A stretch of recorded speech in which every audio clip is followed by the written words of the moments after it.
mindset, private practice business, all within the realm of the speech and language pathology field. I am your host, Danni Augustine, fellow SLP and personal finance enthusiast. So today's episode / video / wherever the heck you're watching or listening to this is about SLPing one of my really favorite financial concepts. This is a concept that I talk about at length in my ebook, The Money Guide for the Self-Employed Clinician. I'm going to link to that below if you guys are interested in that. But I really like this idea of taking these financial concepts, which I already find fascinating and interesting, and sort of doing them like SLP style. Because I think a lot of times, especially within the SLP realm, we look at these financial concepts and I used to kind of feel they were up here, over my head. But now that I've learned more about them and I've kind of gained more confidence and been just fascinated by all the financial thingies, I love the idea of sort of taking them and thinking of and breaking them down and applying them to us as speech and language pathologists. Or maybe you're an OT or a PT, or maybe you're none of those things. But so glad to have you here. So I'm actually gonna put my coffee down and let's take out my handy dandy whiteboard. Now, if you are not watching this on the YouTube video, I am using some visuals. But I'm gonna try and be as clear and concise so that you can hear this really, really well on the audio. So the cash flow quadrant, this is what we're gonna talk about. This is a concept derived or created by, not by me, not my thing, Robert Kiyosaki. Robert Kiyosaki is the author of Rich Dad, Poor Dad, and a whole bunch of other financy books. He's pretty famous. You can look him up. So what I really like about the cash flow quadrant is that it categorizes different ways of getting your cash flow, right? Your cash flow each month, aka how much money is coming into your life and into your bank account each month. And there's different ways that you can create that cash flow for yourself. And as I'm going through and explaining these, and remember, I'm gonna do it SLP style, but as I am going through and explaining these, I want you to think about the ones that you are in now and also the ones that you would like to be getting your cash flow from in the future. So the first quadrant that I'm really going to talk about is the employee quadrant. This is the one that most of us are in, and if you are not in it now, you most definitely have probably been in at some point. This is also a quadrant where I feel is kind of where the common SLP expectation is. So let's explain it. So the employee quadrant means that you have a job and you are trading your time, skills, or expertise for money, and you are dependent upon your employer for your income. If your employer decides to fire you or lets go of you or closes the business because they went bankrupt or something, that your income from them is now gone because you are dependent upon their ability to run their business for your income. For a speech language pathologist or PT, OT, it would look like maybe you work for a hospital or maybe you work for a school or you work for someone else's private practice or a teletherapy company or some other therapy company or whatever it is. So the thing with this one, although this one is the most common, this one is the most out of your control. And I think that's an important thing to point out. I think people, especially as SLPs, we don't realize that whenever you're only getting your income and cash flow from one source, like from one particular job, it does put yourself, at a little bit of a risk, and you are just 100% putting all of your eggs in that basket. Which again, if you want to do that, that's totally cool. But when I heard about this concept, we actually learned about this concept whenever my husband and I we're still kind of researching and learning more before we buy our first rental property. I was like, oh my gosh, this makes so much sense. So there's the first quadrant, employee. The second quadrant is actually self-employed. So if you are self-employed, you essentially own your job. You are still trading your time and skills and expertise for money, just like the employee, but you work for yourself. You essentially own your job. Now, this quadrant for being self-employed, for a speech pathologist, it probably looks like if you are starting a private practice, this is probably gonna be the most common one. If you are starting a private practice, this is probably where you're going to start. where you essentially are now owning your therapy job. You're going to be doing all your own therapy, things like that. The thing that I wanted to discuss with this one is that this particular quadrant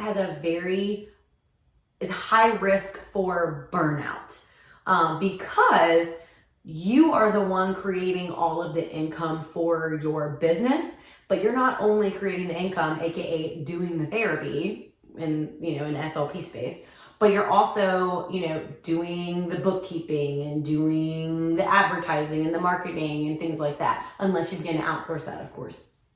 So that was like one thing that I really thought about, is like, wow, like this quadrant has a huge potential for burnout if you don't learn how to grow your business and outsource the things that are not necessarily in your zone of genius.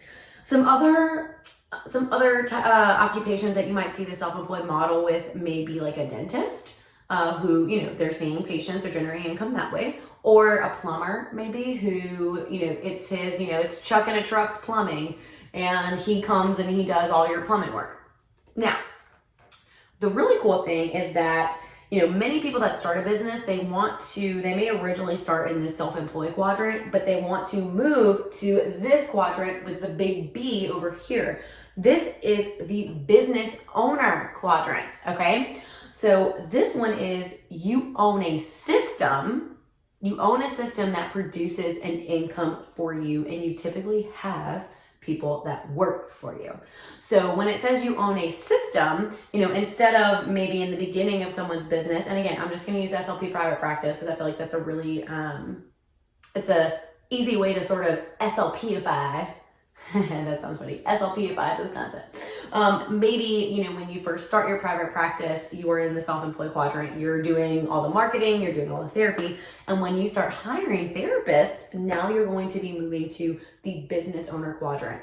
So you own a system. So your system may be that you have someone you've paid to do the marketing, and then you have someone that you pay to take the calls from doctors' offices or from parents so that you can get people signed up for appointments. And then you have someone that you're also paying to do the therapy, aka you hire other therapists. And you have this little system going essentially, and that's a system that you own. And maybe you own the building, and you own your test and therapy materials and things like that. And you generally have people work for you. So that is the business owner quadrant. The cool thing about the business owner quadrant is that you can make this sort of like as active and involved or as passive as you want it. So a lot of it depends on the system that you own. So yes, there's like a SLP private practice. You can own that system. You can even own an online system. Like for me on SpeechGoods, I own SpeechGoods. I own the products that I put out. So like I own my Money Guide for the Self-Employed Clinician ebook. I own my Budget Without Burden course. I own my podcast, and I own my YouTube channel, but technically anything you put on YouTube is technically like not legally yours, I guess. I don't know how that works. Because technically YouTube, if they wanted to, they could take all your videos down and just call it a day. But anyways, but owning some kind of system, okay? And again, there's some people who use their business as almost an asset, which we'll get to that in a little bit, but maybe a great example, so my husband's company, the guy that started it, he wanted more time with his kids, so he essentially hired Mr. Math Whiz or whatever. He's paying him to essentially run the business. So now, now the owner of the company, he's not taking as active a role in the company, because he's hired someone else to sort of run the business for him. Now that person is an expense, he has to pay for that, but he also gains his freedom to be able to do what he wants, like and play with his kids and all that fun stuff. Okay, so we've got employee, self-employed, business owner. Many people, when they start a business, they start here and then move to here as they grow and hire. The last quadrant is the investor quadrant. Now, this is really where most people want to end up. Like when you think of someone that's retired, whether you're 65 or 35, this is where the quadrant where they're getting most of their cash flow. So an investor means that you own assets that are creating cash flow or creating an income for you. So maybe you own real estate property, and that income, that investment, like you've invested your money into that property, and now that is producing an income in the form of people paying you rent to live in your houses, your apartments, or whatever. Or maybe you're putting your money into the stock market. So maybe you have some index funds and you put money in there, and now you've grown that money to a large enough sum to where you can take an income off of that. That is your asset that you have.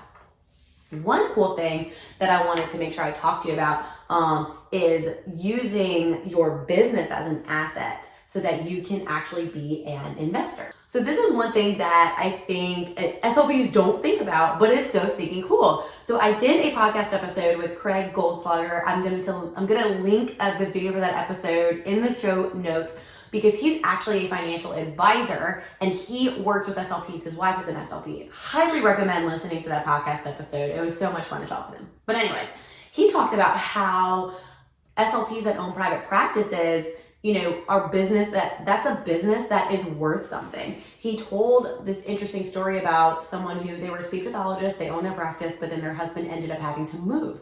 And so what do? They referred all their clients out to other practices and, just sold their tests and stuff like that. Maybe they just sold them on one of the Facebook groups and things like that. Well, after having a sit down with her, come to find out, her practice was valued at about $600,000.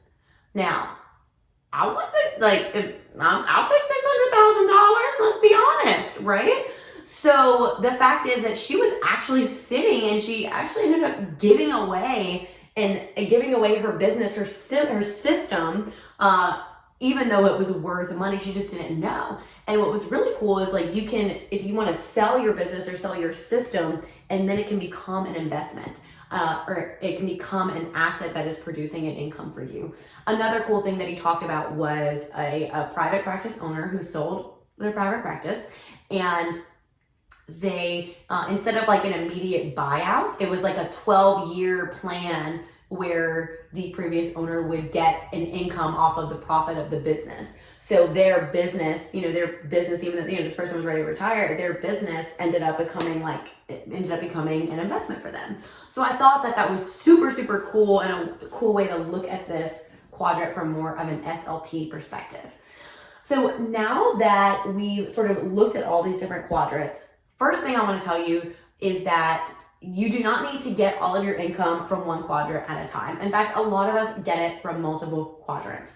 If you have a school job and then you also do some side work on the side, I don't know, maybe you have a few private clients on the side, or maybe you bedazzle flip-flops on the side and sell them on Etsy, whatever. And maybe you also, maybe your husband owns a business, or your spouse owns a business, or whatever it is. So don't limit yourself. You don't have to be getting all of your income from one at a time. In fact, it's actually a good thing to diversify how you're getting your current income and current cash flow.